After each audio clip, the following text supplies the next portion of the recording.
مرحبا بكم في حلقه جديده من الو ماما، العالم ديال المراه الحامل والمراه المرضع. واليوم اختارينا لكم واحد الموضوع اللي مهم بزاف واللي قليل فين كنطرقوا الحديث عليه، واللي هو الختانه، لا سيركونسيزيون. داكشي علاش معنا بسمه بوري باش نتكلموا اكثر على الختانه. مرحبا بك. ميرسي إلهام. اول حاجه لا بغينا نعطيو واحد التعريف علمي للختانه. الختانة هي واحد العملية صغيرة اللي كدار عند الوليدات الصغار، وبعض المرات كتقدر تدار حتى عند الناس الكبار. كتخص الجنس الذكري لأنه كيكون عندهم في العضو التناسلي ديالهم واحد الجليدة اللي كتكون بعض المرات طويله بزاف وكتغطي لهم على العضو التناسلي كامل. بعض المرات كتكون كتزعج في ملي كيكون في الوقت ديال البيبي ملي كيبغيو يديروها، ولا كتقدر تزعجهم حتى في العلاقات الحميميه ديالهم ملي كيتزوجوا. هنايا غادي نتكلموا على الختانه بما كنعرفوا حنا بالطريقه المغربيه ديالنا. كنعرفوا الوليدات ملي كيكونوا مازالين صغار كنختنوهم. هنا بغيت نسولك على السن اللي خاص الوليدات يتختنوا فيه.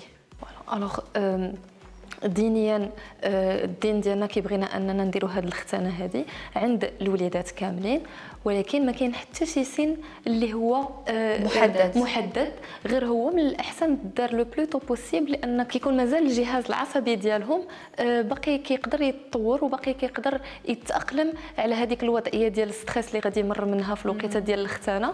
دونك من شحال ما دار على بكري شحال ما كتكون كتمر الامور على خير وما كيبقاش عاقل عليها الوليد. يعني القضيه ديال ان خاصو يتختن صغير هي يعني من الاحسن ليه باش انه ما غاديش يتفكرها بزاف. واخا حنا كنعرفوهم طير فريخ شوف فريخ ياك وكيكونوا كبروا شويه، وبزاف ديال الوليدات كنلقاوهم كيعاودوا لك على النهار الختانه ديالهم كيبقاو عاقلين عليه. فهنايا كل ما كانت قبل كل ما من الاحسن باش انه ما يبقاش عاقل ويتاقلم ويعيش هذيك النهار ديال الختانه مزيان.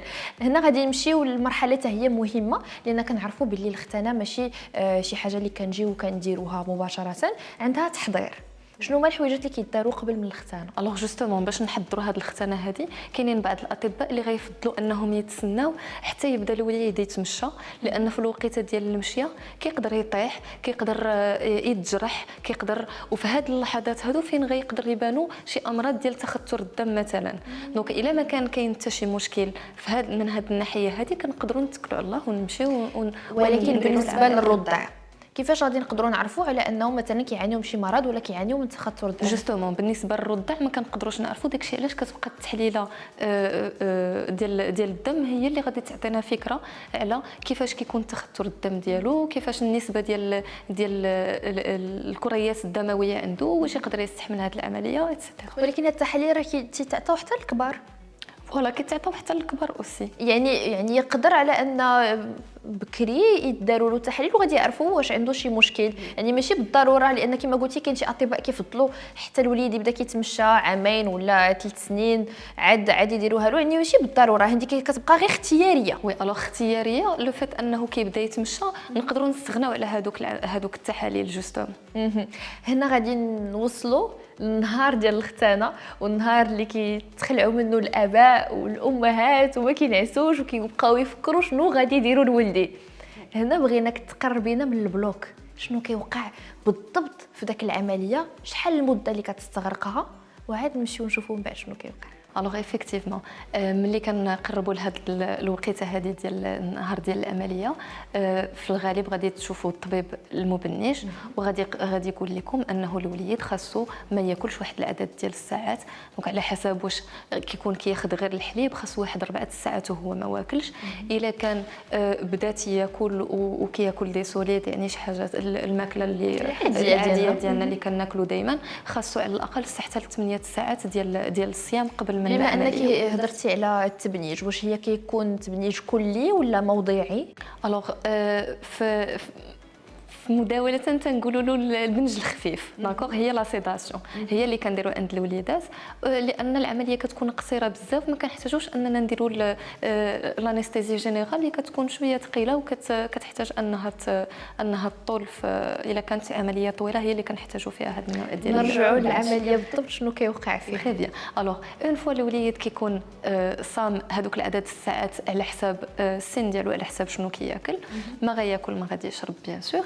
الوقيته ديال العمليه ان شاء الله كتكون بروغرامي، دونك غادي تعرف راسك، الام غادي تعرف راسها فوقاش، والاب حتى هو غادي يعرفوا راسهم الوقيته اللي كيكون الوليد ديالهم بروغرامي. الا كان مع 8 الصباح راه غيحبسوا له قبل ايتترا، و اون فوا غادي يدخل البلوك راه غيبقاو غاديين معاه وغيوصلوه حتى النهار حتى الاجواء اللي غدوز فيها العمليه، باش حتى الوليد كيبقى غاسوري وكيكون معاه واحد الوجه اللي هو كيعرفو فوالا، اللي كيبقى غاسوري. دونك اون فوا سور بلاص كتخرج لا مامون ولا كيخرج لو بابا وكيبقى الوليد. كنبداو بهذاك الشيء اللي كنسميوه اون اندكسيون انالاتوار، دونك كنديروا له هذاك لو ماسك هو اللي كيكون فيه غاز مبنش باش الوليد ما يبقاش يتحرك. كنقدروا ناخذوا له ديك الساعات العرق وكندوزوا له الدويات كلهم من العرق وهو شاد بالماسك ديالو بالاكسجين. والعمليه بداتها كيجي الطبيب الجراح غادي ينقي وغادي يعقم البليصه فين غادي يقطع هذيك الجليده. سي تري فاسيل، الجليده كتقطع فوالا اوتور دو الجهاز التناسلي ديال الوليد، اي بوي كيكون واحد دي بتي بوين مخيطين بحال هكذا لهذاك الخيط اللي كيدوب. فوالا هذاك الخيط كيدوب او بو دو 10 ايام حتى ل 15 يوم كيمشي هذاك الخيط. دازت العمليه بسلام، فاق الوليد. هنا كنمشيو لواحد المرحله حتى هي اللي مهمه، واللي هي العنايه بالجرح باش انها تصبر مزيان. فوالا الوغ اون فوا كيفيق الوليد ديريكتومون كيعاودوا يرجعوا له لا مامون ديالو باش غير كيفيق من البنج كيلقى رابيدمون لا مامون. بيان سور في ديك الساعات راه ما غادي ياكلش ديريكتومون، كيبقى واحد الوقيته سي ان طون دو سيكوريتي بالنسبه للوليد حتى كنشوفوه فاق مزيان وبدا كيتفاعل مزيان مع لا مامون ديالو. وملي غيدخل للدار ديك الساعات في لا فان ديال لا جورني غادي يبداو الاباء ديالو هما اللي كيتكلفوا بالعنايه ديال الجريحه اللي عنده. تري بيان. الوغ باش يعتنيو بهاد الجريحه هذه يسوفي جوست دو يبدلوا له لو بونسمون ديالو، وخاصو لا بدا يبقى بروبر. دونك اول حاجه اللي غنديرو هو انهم اليدين خاصهم يكونوا مغسولين مزيان. سا سي لا بروميير شوز في اي تبدال ديال نيمبورط كال بونسمون. دونك غادي نقيو يديداتهم مزيان، غيقبطوا دو سيروم وغيقبطوا ان كومبريس. انا جبت هاد سيروم والكومبريس ستيريليزي. تري بيان. الوغ اون كومبريس ستيريل اللي غادي نحلوها فريمون تكونوا ملي غيكونوا ايدينا نقيين غادي نحلوها بشويه علينا.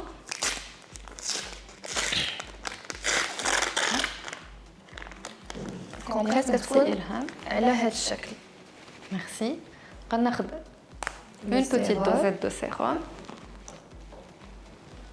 فوالا غادي نكبها هكذا على الكومبريس. وهذا كيكون ستيريليزي معقم اللي كتحلوه من الباكيه ديالو، كديروا فيه لو سيروم وداك السائل مملح، فوالا سائل مملح وكيكون معقم حتى هو، وكننظفوا به وكنعاودوا نديروا بونسمون. كنعاودوا نديروا ديك الساعات ناشف كنحطوه عليه باش ما يلصقش وما يعاودش يجي صعيب للتحيات ديالو. دابا هذه المساله اللي كيخافوا منها الاباء، لان بحال كينشف وكيتقصح البيبي ملي كيبغيو يحيدوها ليه. شنو هي عدد الساعات اللي خاصنا ولا الوتيره اللي خاصنا نبقاو نبدلوا بها ولا نديروا بها هذه العمليه هذه باش نتفاداو على ان البيبي يتقصح؟ الوغ لو بونسمون كيتبدل اون برانسيب 2 مرات في النهار، وتقدر البيبي يعاود يلبس لي كوش ديالو جوست ابري، ما كاين حتى شي مشكل. اللي با جيني غير ما يكونش لابس شي حاجه اللي تكون مزيره عليه باش يمكن هذيك الجرحات انها تبرى ليه رابيدمون. شحال تقريبا المده كتستغرق باش تبرى الجرحه؟ كتبقى ما بين 10 حتى ل 15 يوم. وديك الساعات كيطيحوا الخيوط بوحديتهم. هنايا كاين واحد المساله عاوتاني اللي كيخافوا منها الاباء، هما المضاعفات اللي كيقدروا يوقعوا من بينهم ولا من اشهرهم هي ليموراجي. شنو هما هاد المضاعفات اللي كيقدروا يكونوا بعد الختانه؟ الوغ تقدر تكون كما قلتي ليموراجي، غير هو ليموراجي خاصنا نعرفوا نفرقوا ما بين اون ليموراجي غراف ولا دي بتي سانيومون اللي غيكون غير قطرات ديال الدم ما خاصهمش يخلعونا. سي تو طافي نورمال لان كاينه واحد الافتتاحه تماك. الا كانت فايته القياس ديال هاد الدوره هذه ديك الساعات هنا كنهضروا الدواره ديال النقطه ديال الدم. النقطه ديال الدم الا كانت فايته قد هكذا ديك الساعات نقدروا نقولوا كاين شي مشكل اللي خاصنا نمشيو نديو الوليد ديالنا عند الطبيب اللي يفتح له باش يشوف واش ما تسداتش شي جريحه مزيان ولا شي بقات شي فتيحه ما مسدوداش مزيان اللي خاصنا نعاودوا نسدوها. من غير هذا الشيء هذا يقدر يكون لو سوا ما دارش مزيان وما كانش طريقه معقمه مزيان، دونك تقدر تعفن له هذيك البلاصه اللي خاصها تنبه الاباء انهم يمشيو عند الطبيب. ولا مثلا يقدر يكون طلعت له السخانه، كاين شي مشكل في التبول ديال الوليد اللي يقدروا يدفعوهم انهم يمشيو. يعني اي حاجه بانت لهم خارجه على ما هو معتاد يمشيو عند الطبيب ديالو البيدياتر، ياك طبيب اخصائي في امراض الاطفال في جراحي ديال الاطفال. يعني من الاحسن الطبيب اللي جرى العمليه. تو طافي وي. هنا بغيت نسولك على شنو هما الحويجات اللي ممنوع على ان نديروا فيهم الختانه للوليد. وي الوغ باغمي المسائل اللي ممنوعه هو كما قلنا في الاول غنديروا شي تحاليل ديال تخثر الدم. الا كاين مشكل في تخثر الدم ما يمكنش نديروا هذه العمليه الا وهذا المشكل ديال الصحه تداوى وتحل. منو كاين شي اسباب اخرى اللي كتدفعنا اننا نزربوا في هذه العمليه هذه ونديروها لو بلوتو بوسيبل ملي كيكون كما كنقولوا تشوه ولا اون مالفورماسيون في هذاك المخرج ديال البوله ديال البيبي كيكون ماشي مقاد في بلاصتو، كتكون هذيك جديده كتغطي عليه. دونك البيبي ملي كيبغي يدير كتحبس له ديالو كتحبسها له سا دوفيان تري جينون وتقدر تكون عواقب اخرى على هذيك لا مالفورماسيون اللي عنده.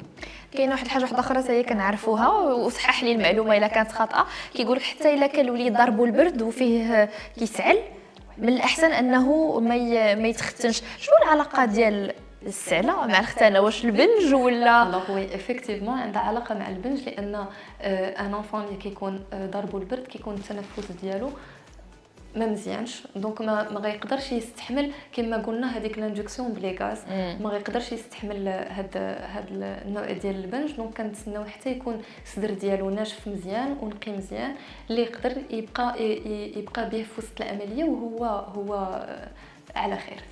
طبيعة الحال كيبقى واحد الحدث اللي سعيد بالنسبه للاسر المغربيه كنسميوه الطهاره، وان شاء الله كنتمنى على ان كاع النساء اللي دابا كيتفرجوا في الفيديو وليداتهم ختنوهم في هذه السيمانه ولا معولين على انهم يختنوهم ان شاء الله كلشي غادي يدوز بسلام وغادي يكون الصحه ديال وليدك على خير. وبهذا كنكون وصلنا لنهايه الحلقه وكنضرب لكم موعد في حلقه جديده من الو ماما.